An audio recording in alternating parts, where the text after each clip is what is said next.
मित्रो,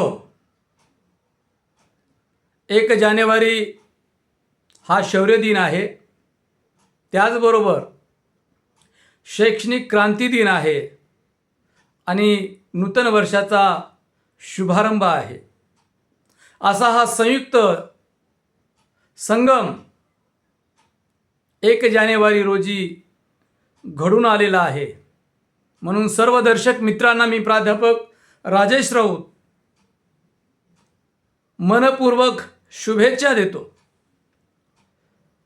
आज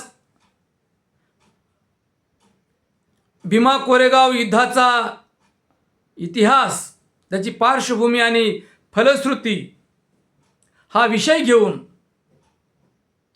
मी आपल्या समोर इतिहासाची काही प्रसंग, घटना मांडत आहे.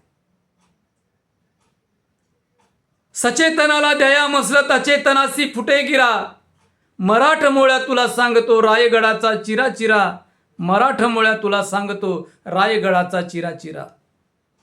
मित्रो, छत्रपती शिवाजी महाराजांनी या महाराष्ट्रामध्ये स्वराज्याची स्थापना केली.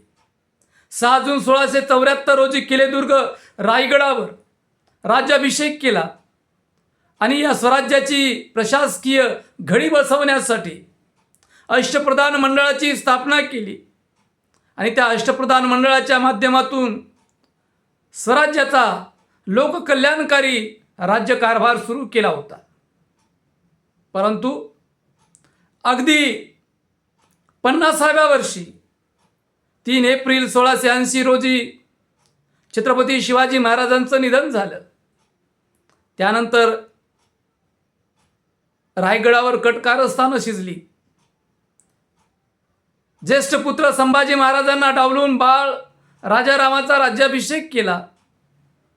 परंतु आपला वारसा हक्क आणि अधिकार बजावण्यासाठी छत्रपती संभाजी महाराजांना संघर्ष करावा लागला आणि 1681 मध्ये अत्यंत संघर्षांती छत्रपती संभाजी महाराज हे स्वराज्याचे दुसरे छत्रपती झाले. मित्र, छत्रपती शिवाजी महाराजांच्या मृत्यूनंतरच स्वराज्यातल्या कटपुतळी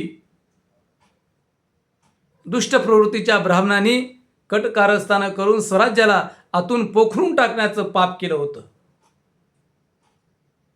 संभाजी महाराजांना 1 फेब्रुवारी 1689 रोजी संगमेश्वर येथे थांबलेल्या सरदेसाईच्या वाड्यात अटक करण्यात आली. मोगलांचा सरदार आपले अफाट सैन्य घेऊन कोल्हापूर मार्गे संगमेश्वरापर्यंत पोहोचला आणि त्यांना अटक केली.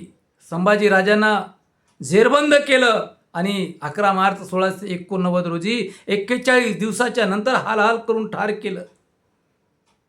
त्यांच्या नरदेहाची तुकडे भीमा नदीमध्ये फेकून दिली. त्या भीमा नदीतल्या नरदेहाची तुकडे गोळा करून वडूबुद्रुकच्या गणपत महार आणि गोविंद महार या शूर मावळ्यांनी आपल्या राजाचा अंत्यविधी केला. मित्रो, ही लढवई शूरवीरांची महारजात शिवरायांच्या स्वराज्यामध्ये छत्रपती शिवाजी महाराज, छत्रपती संभाजी महाराज यांच्याशी एकनिष्ठ होती. म्हणून त्यांना शिवाजी महाराजांनी गावे वतन दिलीत, पाटीलकी दिली, किल्ल्यांचे गडकरी बनवलं, सरदार बनवलं आणि त्यांच्या कर्तृत्वाचा, शौर्याचा, पराक्रमाचा स्वराज्यासाठी उपयोग करून घेतला होता. त्यानंतर याच महार जातीच्या मावळ्यांनी 11 मार्च 1795 रोजी झालेल्या खर्ड्याच्या लढाईमध्ये सुद्धा पराक्रम गाजवला आणि त्या पराक्रमाचं नेतृत्व सिद्धनाग महार यांनी केलं. या 4थ्या सिद्धनाग महारांनी आपली सैन्य तुकडी घेऊन पुण्याच्या सवाई माधवराव पेशव्याच्या बाजूने हैदराबादच्या निजामाच्या विरोधात खरड्याच्या लढाईत आपलं शौर्य आणि पराक्रम गाजवला होता. तो प्रसंग आपल्याला माहीत असला पाहिजे. कारण 1/1/1818च्या भीमा कोरेगावच्या युद्धाची सुरुवात खरड्याच्या लढाईमध्ये झालेली आहे.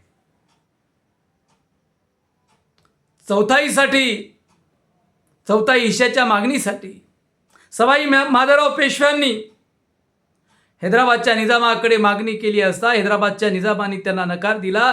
परिणामी युद्धाची तयारी केली, युद्ध घोषित केलं. तेव्हा सैन्याची जमावाजमाव करून सवाई माधवराव पेशव्यांनी निजामाच्या विरोधात लढण्याची तयारी केली होती. 11 मार्च 1795 रोजी खरड्याच्या लढाईत सिद्धनाथ महार आपली सैन्याची तुकडी घेऊन दाखल झाला होता. आणि दाखल झाल्यानंतर सिद्धनाथाने जो तंबू ठोकला होता त्याच्या आजूबाजूला ब्राह्मणांचे तंबू होते, मराठ्यांचे तंबू होते आणि बाजूलाच सवाई माधवराव पेशव्यांची कचेरी आणि त्यांचा तंबू होता. सोवळं तिथेही बाहेर आलं, तिथेही जातीभेद बाहेर आला आणि कचेरीत बसलेल्या सवाई माधवरावाच्या पुढे ब्राह्मण सेनापतीने तक्रार केली आणि त्या तक्रारीत म्हटलं की आमच्यासोबत सिद्धनाथ महाराजचा गोट मधात आहे, त्याची छावणीमध्ये आलेली आहे, ती छावणी तुम्ही बाजूला काढावी. आणि त्याच छावणीमध्ये बसलेले हिरोजी पाटणकर नावाचे मराठा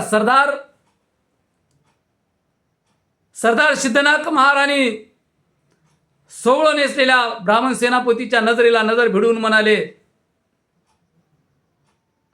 ही भोजनाची पंगत नाही, ही शुरांची पंगत आहे आणि इथे जातीचा विचार नाही. अरे ज्याची तलवार खंबीर तो हंबीर.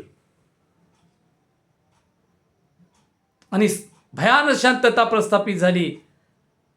सर्व सेनापती आपापल्या तंबूत लोटलेत आणि प्रत्यक्ष खरड्याच्या लढाईवर युद्धाचा प्रसंग आला तेव्हा सवाई माधवराव पेशव्याच्या बाजूने लढणाऱ्या सिद्धनाथ महाराणी आपली छावणी आणि छावणीतील सैन्याला आपला एक मोटिवेशन करणारा, प्रेरित करणारा संदेश दिला आणि खरड्याच्या लढाईमध्ये महार सैनिक अत्यंत प्राणपणाने लढले. आणि त्याच वेळेस परशुराम भाऊ पटवर्धन जो पेशव्याचा सेनापती होता त्याला निजामाच्या सैन्यातील पठाणाने घेरलं. त्याच्यावर वार त्याला घेरून त्याला ठार करण्याचा प्रयत्न केला. ही बाब जेव्हा सरदार सिद्धनाथ महाराजांच्या लक्षात आली तेव्हा अनेक पठाणांच्या सैनिकांच्या मुंड्या छाटून आपल्या अस्खलित तलवारबाजीने लढा उभा केला आणि निर्णायक युद्धाचा निर्णय फिरवला. परशुराम भाऊ पटवर्धनाला घेरणाऱ्या सर्व पठाणाच्या खांडोळ्या केल्या आणि परशुराम भाऊ पटवर्धनाचा प्राण वाचवला. विजयश्री खेचून आणली. खरड्याच्या लढाईत विजयी पताका फडकवण्याचं काम पेशव्यासाठी सिद्धनाथ महाराजांनी केलं होतं. आणि म्हणून सिद्धनाथ महाराजांच्या पराक्रमावर खुश होऊन भरदरबारामध्ये सवाई माधवराव पेशव्यांनी सिद्धनाथ महाराजाला बोलवून घेतलं होतं आणि वचन दिलं होतं की सरदार सिद्धनाथ, तुमची जी इच्छा असेल त्या इच्छेची मागणी माझ्याकडे करा. माझं वचन आहे की मी तुम्हाला तुमच्या मागणीप्रमाणे खुश करीन. क्षणभर स्तब्ध झालेल्या, मनात बैचैन असलेल्या, शौर्य, साहस, त्याग, बलिदान करण्याची क्षमता ठेवणाऱ्या सिद्धनाथ महाराजाने सवाई माधवराव पेशव्याला स्वतःसाठी काही मागितलं नाही. अगदी नम्रपणे सिद्धनाथ सवाई माधवराव पेशव्याला म्हणाले, महाराज, मला माझ्यासाठी काही नको, परंतु माझ्या समाजावर जी सामाजिक गुलामगिरी लादली, त्यांच्यासोबत अस्पृश्यता आणि जातीभेद होतो, त्यांच्यासोबत भेदभाव होते, ही सामाजिक बंधनं नष्ट करा आणि त्यांना सन्मानाने जगण्याचा अधिकार द्या. ही सामाजिक न्यायाची मागणी करणारा सिद्धनाग सरदार सवाई माधवराव पेशव्यांच्या समोर अगदी अस्खलित शब्दामध्ये मांडणी करत असतानाच सवाई माधवराव पेशव्याचं ब्राह्मण्य उचंबळून आलं आणि त्यांनी तळपायाची आग मस्तकाला भिडावी त्याप्रमाणे सिद्धनाग महाराजच्या विरोधात गर्जना केली आणि त्याला सांगितलं, हे शक्य नाही. आम्ही मनुस्मृतीनुसार राज्यव्यवस्था चालवतो, धर्मानुसार राज्यव्यवस्था चालवतो आणि चातुर्वर्ण धर्मव्यवस्थेत तुमचे जे स्थान आहे ते कायम राहील. ही जर तुमची मागणी असेल तर दरबारातून चालते व्हा. आणि त्याच वेळी पेशव्यांनी तिथे जमलेल्या सैनिकांच्या हातातील शस्त्र ढाली तलवारी काढून घेतल्या, त्यांना निशस्त्र केलं आणि दरबाराच्या बाहेर हाकलून दिलं. सिद्धनाग महाराजांनी सैन्यांचा अपमान केला, त्यांच्या हातातल्या ढाली तलवारी काढून घेतल्या, जगण्यासाठी त्यांना मजबूर केलं. आणि तशा परिस्थितीत जगावं कसं, लढावं कसं, राहावं कसं हा प्रश्न सिद्धनाग महाराज आणि त्या सैनिकांच्या समोर निर्माण झाला. आणि हळूहळू एका वर्षानंतर 1896 मध्ये चौथे सिद्धनाग महार पोटाची खळगी भरण्यासाठी, सेवेसाठी, नोकरीसाठी ईस्ट इंडिया कंपनीच्या बॉम्बे इन्फेंट्री महा रेजिमेंटमध्ये दाखल झाले. आणि ज्या रेजिमेंटमध्ये सिद्धनाग महार सेवेत गेले ती रेजिमेंट होती बॉम्बे इन्फेंट्री महार रेजिमेंट. आणि या महार रेजिमेंटच्या छावणीमध्ये प्रशिक्षणामध्ये तयार झालेल्या सिद्धनाग महाराजांनी 1 जानेवारी 1818 रोजी भीमा कोरेगावच्या युद्धात त्याच सवाई माधवराव पेशव्यांची औलाद असलेल्या दुसऱ्या बाजीरावांच्या विरोधात, त्याचा सेनापती बापू गोखलेच्या विरोधात, त्याच्या 28,000 सैनिकाच्या विरोधात केवळ 500 सैनिक महार रेजिमेंटचे घेऊन भीमा कोरेगावचं युद्ध जिंकलं.